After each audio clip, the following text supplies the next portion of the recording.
The views and opinions expressed on this program are not necessarily those of this station, JVC Broadcasting Management, or its sponsors. With so many people living longer, the fear of outliving your money becomes a reality for many of us. Will I be a financial burden? Will I outlive my money? How will I be remembered? My name is Neil Himmelstein, president of Main Street Planning Group. Please contact me by visiting mainstreetplanninggroup.com. That's mainstreetplanninggroup.com, or call 631-647-4694. I will introduce you to strategies that will guarantee you will not outlive your money, that can guarantee you will not be a burden on your loved ones. Through a collaborative approach, we will uncover solutions that offer tax-efficient strategies, lifetime income, and legacy planning, choice, organization, direction, and education. That is the code we stand behind. Contact mainstreetplanninggroup.com. That's mainstreetplanninggroup.com, or call 631-647-4694. And listen to me every Friday at 3 p.m. as I host the Main Street Code for Financial Success, right here on 103.9 LI News Radio.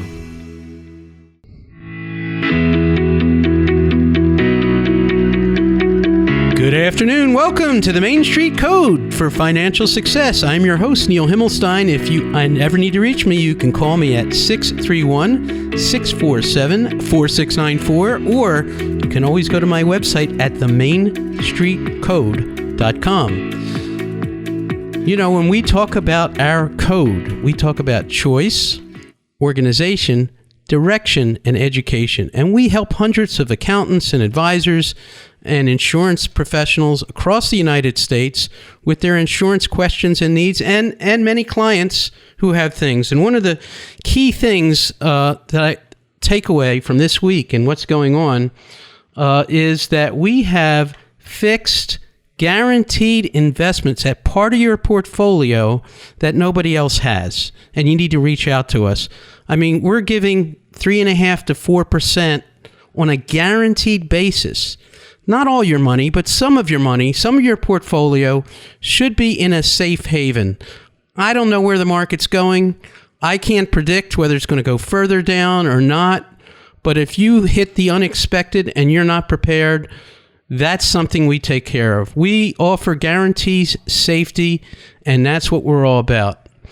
Today, just a quick note on that. Today, I'm very honored to have a special guest with me, Albert Hakim. And Albert works with the Kensington Company. The Kensington Company, which is a mergers and acquisitions company. Tell me what that's all about, Albert. So sure. I'm the guy, when you're ready to sell your business, that actually gets the deal done. So I help value the company, I help market it in the right way, I help expose it to buyers that you didn't even know existed, and we get you, hopefully, what you're really looking for on your exit. So to enable you to retire or move on to other things, move to Florida if that's the case. So that's what we do primarily, but we're also very involved with companies who are also looking to grow. So if you have a company in a niche business and you think that growth through acquisition makes sense, we can help identify those companies, help reach out and help structure that deal and put those deals together. That's terrific. And, you know, one of the things we were talking about, which relates to what we do, is when we talk about organization and planning and choice and things to do, one of the things that you have to do when you go to sell business or you're looking to buy is you have to be prepared, you have to be organized, you have to know. And we were talking about, you know, knowing what steps to take. I mean, you talked about a business that he wasn't prepared. He's in business 1 year and already he's looking to merge or buy, sell. He's not prepared. And part of the preparation is that insurance, of course, a major part of that preparation. Like if you are preparing to buy or sell business, let's say you have a partner and you don't have a buy-sell plan in place. That's a big problem, because what happens if that partner passes away? Are you going to be able to survive that business? Yeah, no, without a doubt. And it's a very strong point. In fact, when I do my presentations to sellers, Letterman had his top 10 list. I have my top 12 list of mistakes that sellers make. Number one, without a doubt, is not being prepared. Right. So being prepared involves what you're talking about. Maybe it's buy-sell as it relates to insurance. How about insurance on other kinds of risks that makes your business probably more valuable, because otherwise a buyer would see those risks and want to reduce the price. So there's all kinds of steps, solid financials, locking down the management team. Everything depends really, and this is how I get my sellers to think a little bit, is who's the buyer and what's important to them. And does your business match those things?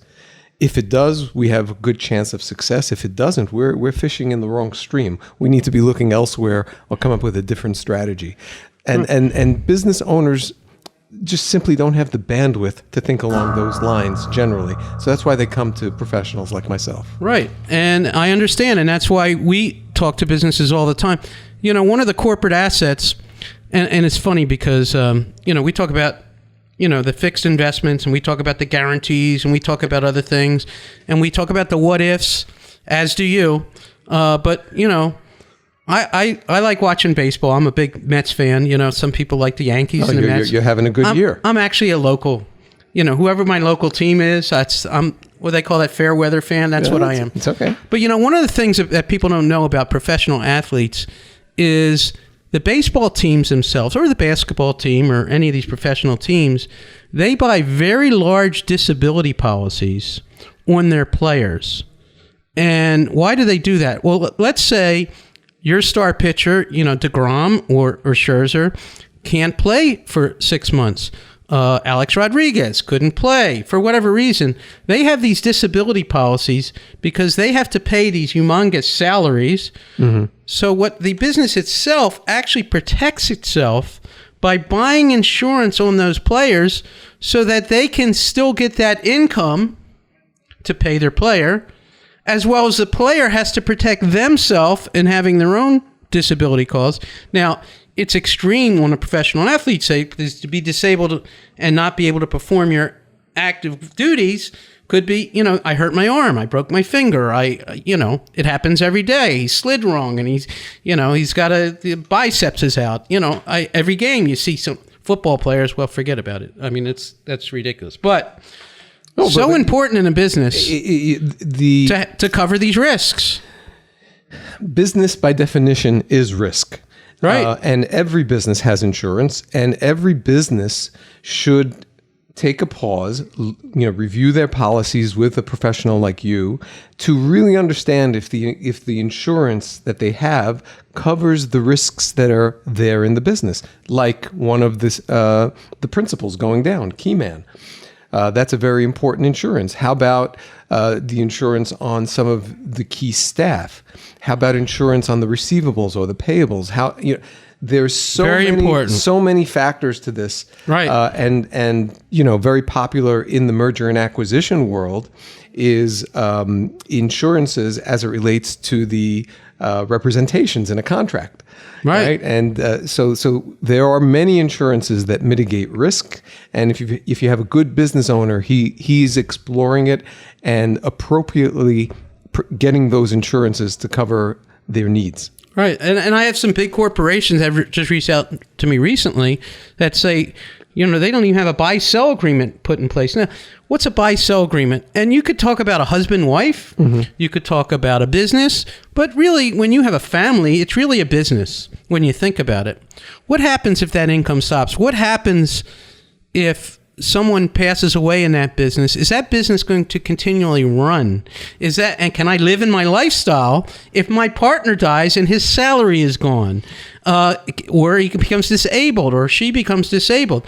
Will my family survive? Will my business survive? And that's where insurance comes into play. Correct. And it's absolutely huge. Critical because, God forbid, one of the partners passes, what happens to the business? It goes to the spouse. Correct. And so how is the spouse going to deal with this business and this partner, right? It's a very, very tense situation when those things happen. You have to have buy-sell agreements and insurance to fund Absolutely. that. So here's what happens. So you have a partner and you start a business, and you're starting out, and you have some struggles, but all of a sudden it starts to go, but you're not going to think about insurance. You're not going to think about that stuff because you're growing your business. But if you don't reach out to people like myself or Albert, what happens is you become very vulnerable because, now the spouse of your partner becomes your partner who may not know the business or who may want to say, you know what, I want to sell my piece of the business, but you don't really have the cash to buy that person out. So now you have an absentee partner who just wants cash and you don't have the cash. Insurance can provide that cash, pay that person. Now you have the whole business. Now you have money to buy another partner or an employee who can take the place of some what that partner does. Yeah, and generally what happens in that situation too is then the business suffers, right? Your sales start to go down. You don't have that partner that you relied on, and the spouse is not stepping up, and it's just the beginning of the domino effect for that business. Absolutely. So being prepared and doing that organization up front and preparing for it and educating, so we talk about choice, organization, direction, and that's our code, CODE, where I like to say communication, organization, direction, education. That's vital to any business. Building a business, buying a business, selling a business, that's what's vital. Anyhow, we're about to go on break, and I'm here with Albert Hakim, and this is Neil Himmelstein, and we're going to be back right after this minute. Thank you.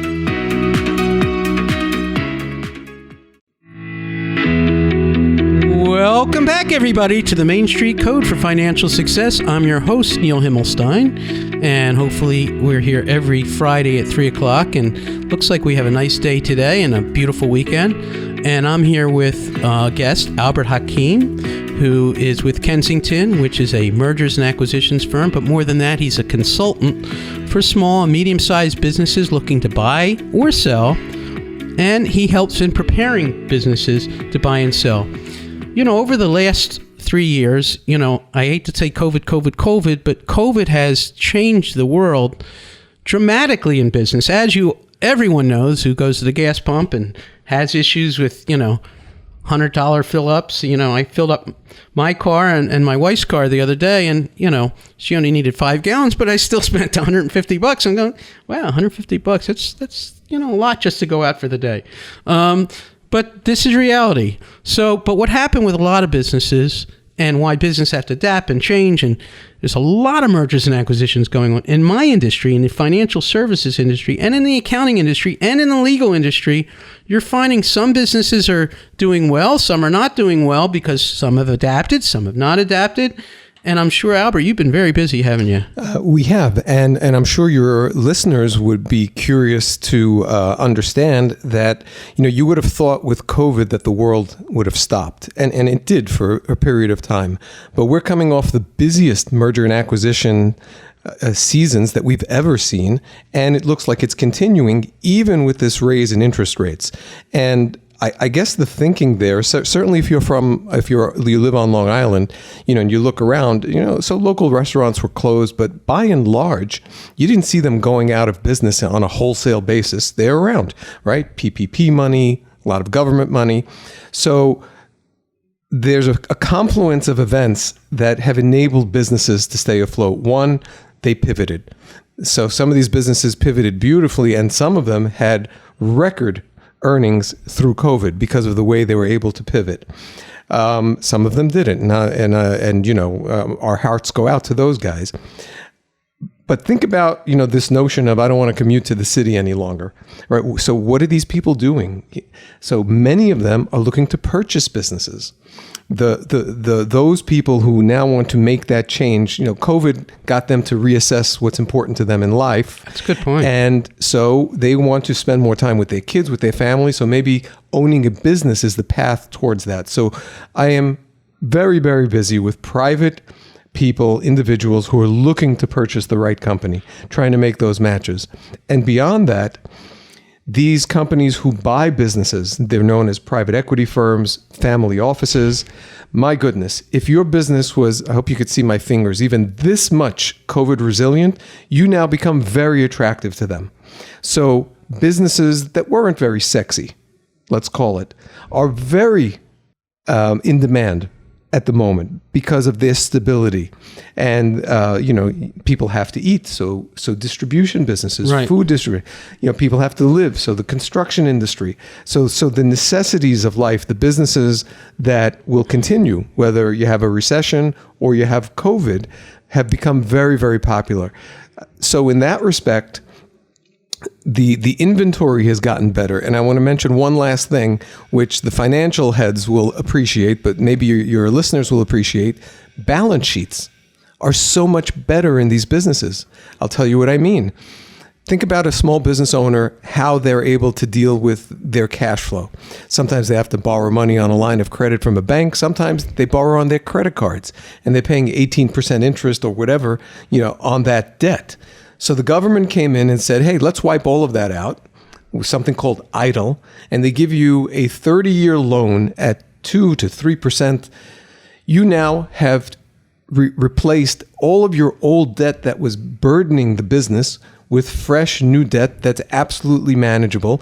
So your balance sheet is much, much better. Your business is much more valuable, and we have a slew of buyers.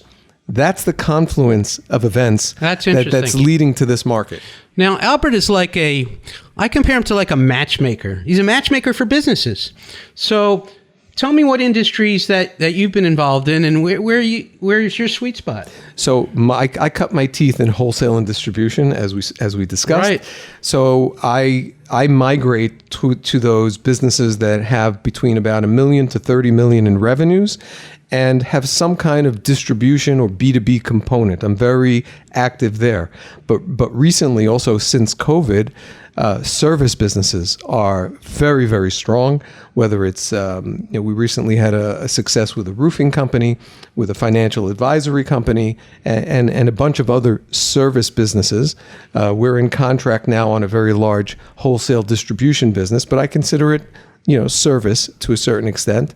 And multi-unit and e-commerce. Those are my my sweet spots. Interesting.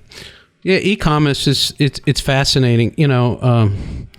COVID in general, I know I had to pivot my business. Sure. My business, a lot of it, and I heard some other people on the air talk about how a lot of what we've done in the past is face to face and interpersonal interaction, and we had to go to Zoom, which a lot of people in my business did not adapt to. A lot of people they couldn't make that pivot, but a lot of people could.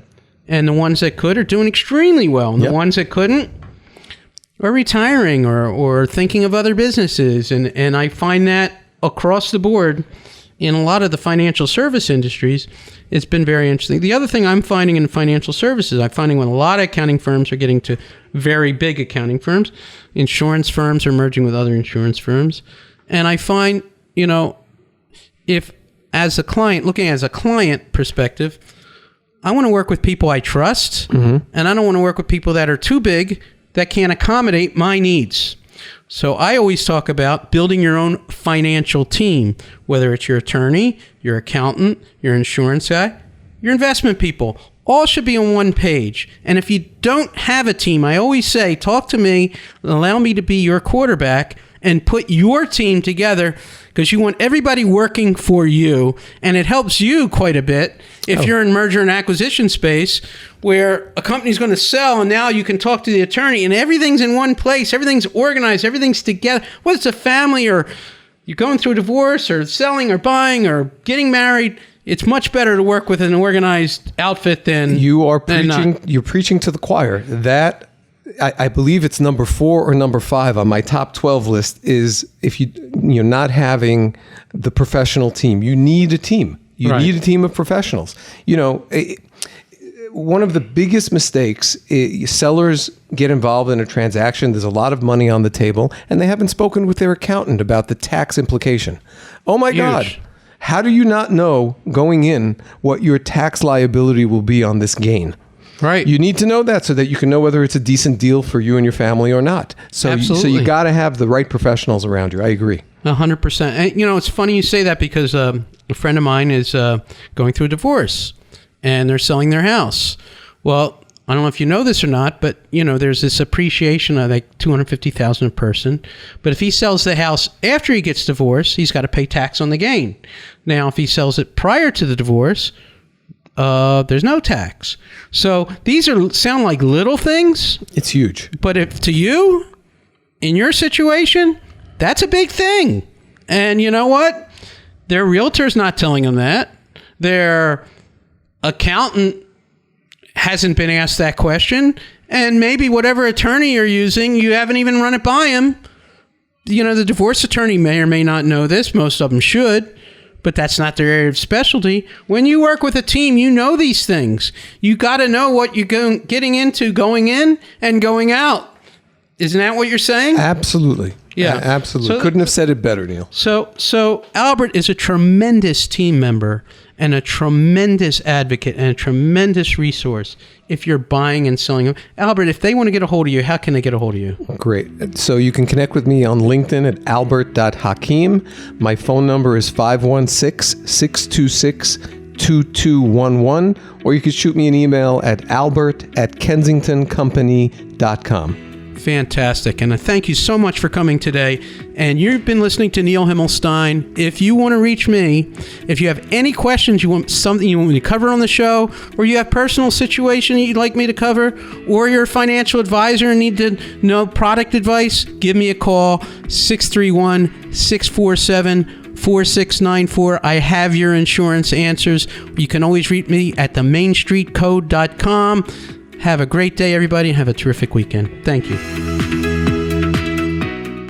The views and opinions expressed on this program are not necessarily those of this station, JVC Broadcasting Management, or its sponsors.